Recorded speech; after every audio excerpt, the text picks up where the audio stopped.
शेतजमिनीच्या वादातून माजी मंत्री धनंजय मुंडे यांच्या मेहुण्यासह 5 जणांवर गुन्हा दाखल झालाय। सांगलीच्या मिरज तालुक्यातील बेडग येथे शेतजमिनीचा ताबा घेण्यासाठी मारहाण दमदाटी करून शेतातील झोपडी पाडल्या प्रकरणी माजी मंत्री धनंजय मुंडे यांचे मेहुणे आणि युवा राष्ट्रवादीचे माजी पदाधिकारी जितेंद्र उर्फ बाळासाहेब ओमासे यांच्यासह 5 जणांविरुद्ध गुन्हा दाखल झालाय।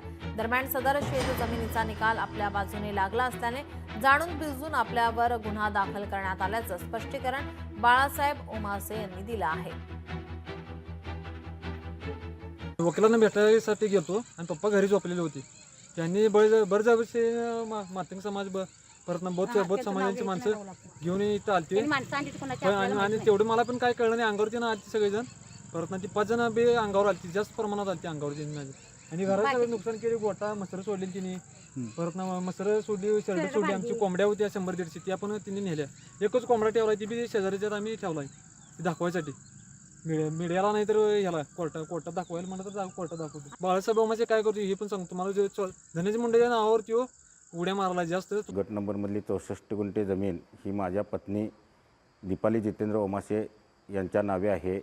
24/3/2025 रोजी त्याचा न्यायालयीन आदेश माझ्या बाजूने मिळालेला आहे, निकाल माझ्या बाजूने मिळालेला आहे। आणि तिथं माझ्या स्वतःच्याच रानात माझ्या स्वतःच्या रानातच माझी झोपडी होती।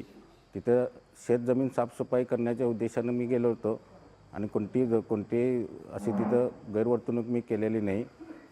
विरुद्ध राहुल ओमासे, शांताबाई ओमासे आणि सुरेश ओमासे यांचा अर्धा किलोमीटरवरती 213 गट नंबरमध्ये त्यांचं घर आहे। आपण कुणाचंही घर वगैरे काय पाडापाडी केलेलं नाही। कोर्ट आदेशानुसार त्या जमिनीचा कब्जा, ती जमीन माझ्याच ताब्यात आहे।